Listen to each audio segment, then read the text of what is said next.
I have with me, like I said, Sukena, Soumya and Nirmika. Let me begin this conversation with Sukena, if I can.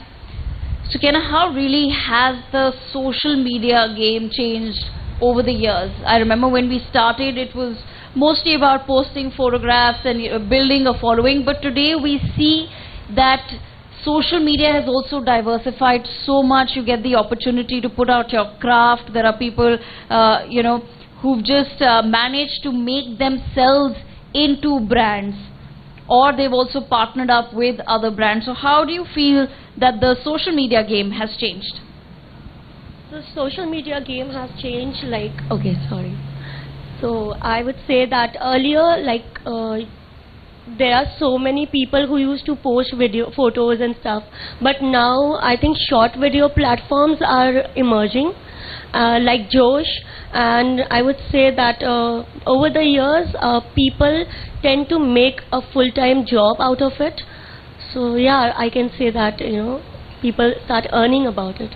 Okay, so same question to you. How do you feel the social media game has changed? And as Sukena was also pointing out, that people are now earning really well and earning for themselves through these platforms. How has your experience been?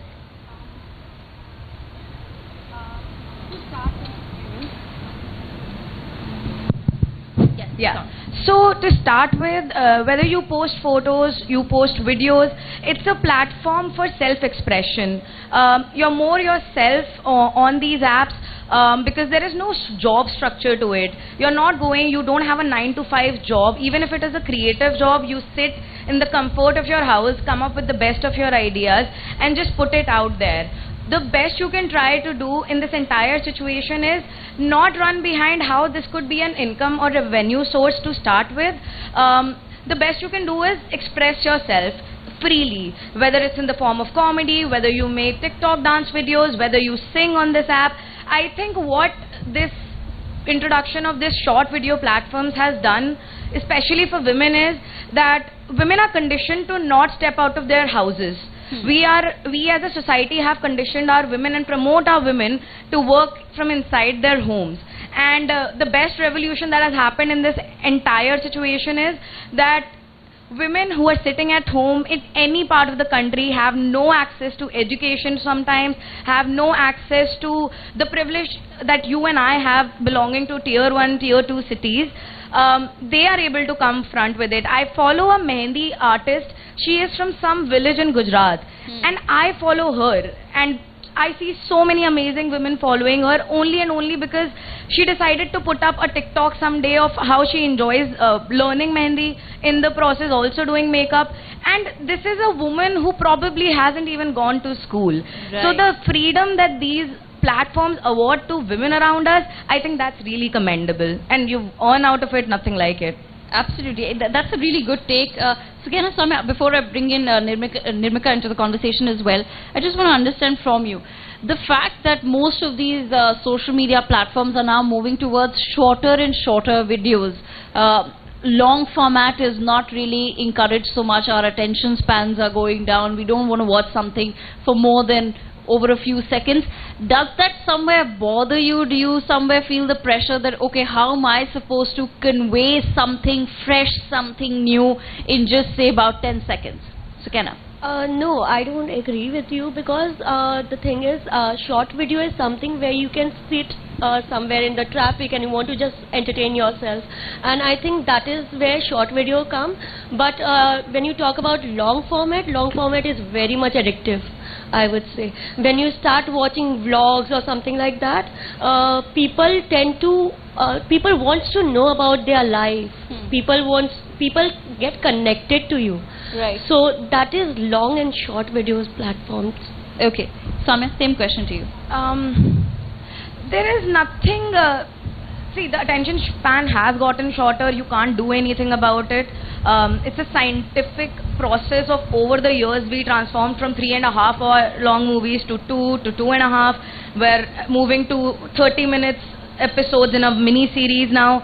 So I think this is a very natural form of evolution of content because to no fault of entertainment standards, I think the bite-sized content you can communicate just as much as you want to in a long form.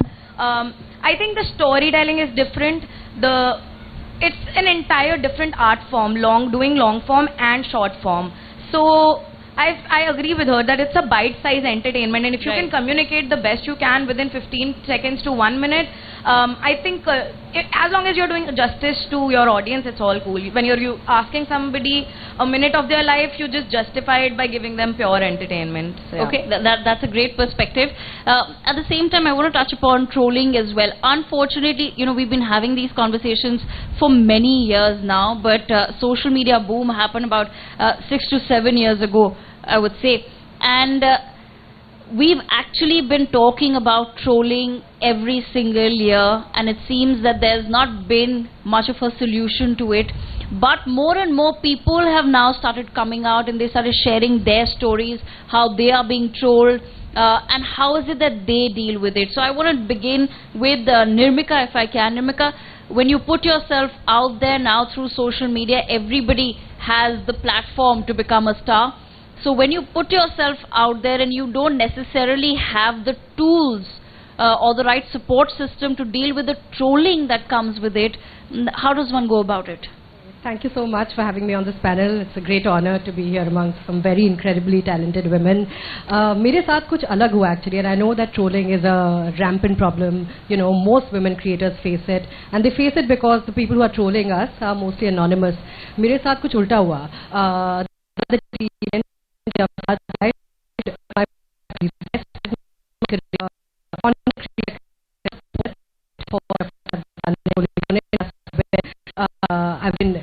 have a journalistic career, but I made the switch 3 years ago.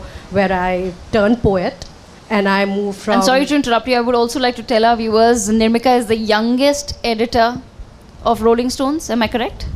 Just so it's fine, whether you become editor at, at the age that I did. No, of course. I mean, it's a big achievement, and thank you so much. We must appreciate it. Sorry, Nirmika, go ahead with your point. No, yeah. So what I wanted to say was, it was remarkable in my case, and it also is a study into the psyche of, say, the Indian mind, mostly Indian male mind. Throughout my journalistic career, I was I work in Rolling Stone India, so we're dealing with rock and roll and concerts. In fact, a venue, say like an anti-social Hard Rock Cafe or Blue Frog used to be my second home. So you'd imagine what a 20-something would be like, right? Ripped jeans, I had like a crazy hairdo, colored hair and whatnot. And I remember that when I would post images from gigs or maybe say at Tomorrowland or a festival abroad, there would be that inquisitive there would be an eye of judgment from people where they either aspire to be in your position or thought that your job is too glamorous because that's the part that you showed, and that's the sort of mini trolling I got then. But when I turned poet and I was like, hey, you know what, let me see if I flip this coin and see how people would react if I appeared like the way I am right now and recite poems such as Kuch aise badle duniya ki meri kala meri surat ban jaye. Wow. And for me the trolling was weird because people were like, hey, हमें नहीं पता था कि आपको हिंदी भी आती है. तो उस समय एकदम से उन लोगों का जो सम्मान है मेरे प्रति एकदम से बढ़ गया, and that gave me a beautiful opportunity to throw it back at them and tell them कि अच्छा अगर मिनी स्कर्ट पहनी थी तो संस्कारी नहीं थी, हाँ अभी साड़ी पहन के आपके साथ आ रही हूँ, हिंदी में बात करी तो बहुत संस्कारी हो गई. So I think I take these pot shots at people whenever they try to sort of take that argument with me. But all in all, I think trolling can be addressed by, first of all, knowing as content creators that it takes a lot of courage. I know you take a lot of courage, we've taken a lot of courage just to be out there. Now how many people are able to be in that position where they have the gumption, the grit to present their art or their thoughts or just their self-expression like you mentioned.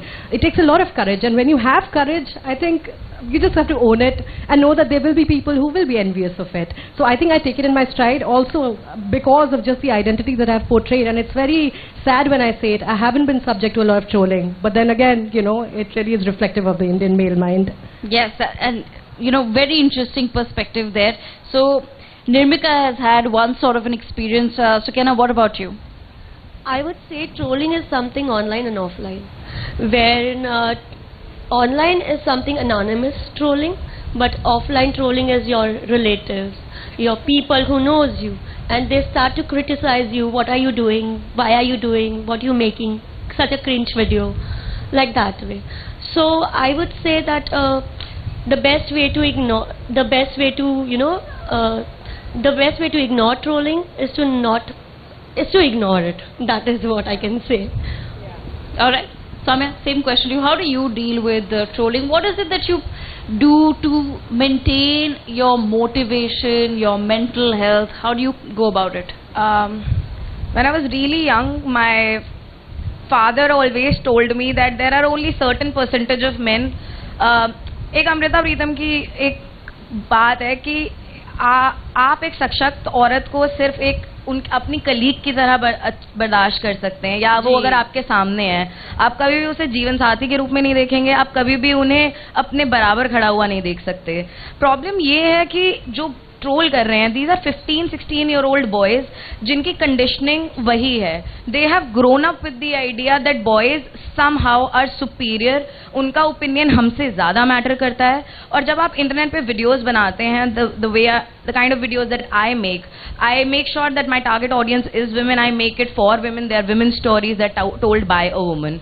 So उस case में कई बातें होती हैं जो उनकी 25-26 साल की कंडीशनिंग को ना झकझोर के रख देती हैं इन अ मोमेंट. उन्हें लगता है कि ये हमने पर्सपेक्टिव कभी सुना ही नहीं है. And that's the thing about Indian mindset, male mindset. They have been grown up with the idea कि अगर तुम्हारे मतलब की ये बात नहीं है तो you have all the rights to openly vocally say it. Problem नहीं है इसमें कोई भी जब आप एक आदमी को ये बात सिखाते हैं. प्रॉब्लम ये है कि आप अपनी लड़कियों को वैसे बड़ा नहीं कर रहे हैं. So that is the problem. How you deal with online trolling is in one simple way. I agree with her, ignore it and move on with your life, because that is projection of themselves on you. That is not what their perception of you. फर्क नहीं पड़ता वो क्या कहना चाह रहे हैं, as long as आप अपनी बात कहकर वहां से निकल सकते हैं. And the best way to like deal with it is to not engage with it at all. You're not here, you're a 25-30-year-old woman. If you have learned so many things in your life by yourself or from people around you by reading, I think men should be able to do it too. हम किसी के teacher नहीं है कि मैं वहां पर बैठ के समझाऊंगी हर आदमी को कि क्या पर्सपेक्टिव है मेरा. It's fine. I said what I wanted to say and I'm moving on with it. And ये हर औरत की कहानी है ना, यही लगता है कि हर आदमी को हमें ही सिखाना पड़ेगा. They're not here to fix anybody, so it's fine. Absolutely, and that's the right way to go about it. Nirmika, you have a very interesting job, as I mentioned to people. You're also a music critic. So before we come back to online content creation, I just want to understand from you, this is a very unique profession. We've not had too many people. So if you can just give us a glimpse of what it is like to critique music. That's sweet. Thank you so much. I haven't done this in a very long time. So I started my career as a student of journalism. In fact, I do believe that my career started with my studies. I studied at LSR, I studied journalism, went to JNU after that, studied political science. All this while I was singing in a band. I grew up in Delhi. I'm just giving you a backstory to basically lay the plot for how people do end up becoming music journalists. I understand it's a very specialized, a very niche job. I was always into music, heavily inspired by music. I was writing as a little kid. I always wanted to sing, and I grew up watching MTV because my sister was a big fan. So I grew up with a lot of music and a lot of sort of poetry in my formative years, which again is an important point. Whatever we want to instill in our young people, I think most of that installation, most of the imbibing happens at a very early age. So if there are parents here, please subject your kids or expose them to whatever you think will inspire them to become their future creative selves. So it was basically just a journalistic journey that became a music journalistic journey, because I only chose music to write about. So I've only ever written about music, and I think that's one of the things that I did very consciously, is to only stick to music journalism. My first job was at Hindustan Times. I was a music reporter. I worked there for 3 years, and then a beautiful offer from Rolling Stone India came by. I had, of course, grown up idolizing Rolling Stone, and I was a big fan of rock music, continue to be. So at 27, I joined Rolling Stone as the deputy editor. And since then, I'm currently, my position is executive editor. It's been 7 years. I'm very grateful. And I think the only learning that I can share with you is to stick to your guns no matter what. There were a lot of offers for me to, it's just me and what I loved basically back then, for me to have probably become a lifestyle writer or a travel writer. Politics was always close to me as well. but it was music that I chose. And I think that when you have a super specialization, you tend to become one of the very few people doing well, or maybe, you know, spotlighted in that stream. Of course, I'm keeping this in mind that everyone here considers talent to be a constant here. So of course you have to be talented. Of course you have to be determined. Absolutely, and I'm glad that you've shed some light on this very unique profession. You must have inspired a lot of young women watching to consider that as well. As we wrap this up, I just want to give Sukaina and Soumya one chance. If you can just tell us, where do you get your inspiration from? Who are the women that inspire you? My inspiration comes from my mom, because she is a housewife, and housewife is not a small job to do, because it's a job of raising child, and I have seen her working so hard day in and day out. So I would say my mom has inspired me. Alright, Soumya, as we wrap this up. I think I would go with women I've seen in my life. My mom, my grandmother. I come from a partition family, so coming to India, having 4 kids, and then raising them all by themselves. My dadi was a huge inspiration for me. She raised the kids. She was a working woman and perfectly fine lady that I've learned so much out of. How to live like basic. I've learned something as basic as managing my house from her. Like, if somebody comes, you should have these things in your house, and if you're stepping out, you should be there should be not even a single crease on your clothes as how you present yourself. Very, very basic. And stepping out, making your own money, being independent. And even when I'm making content, I make mom videos, and I make sure that my characters as women are not yelling, are not stereotypical. When I write them, I'm not writing them by looking at my mom. I am writing it as their friend. How empathetically I can write it, and as many women as around me as I can observe, and take amazing part from their personality and incorporate it into my writing and my content. That's been the goal ever since I started out. I studied finance for 8 years of my life, and I switched to this career like a year and a half ago. And my entire motivation was only and only to observe women around me, make content for them, and make them feel seen through whatever I'm doing. So yeah. Well, it's been a lovely conversation with all of our content creators, and of course we hope to have more of these conversations. Let's have a huge round of applause for all our content creators. For more such videos, subscribe to the NewsX YouTube channel, hit the bell icon.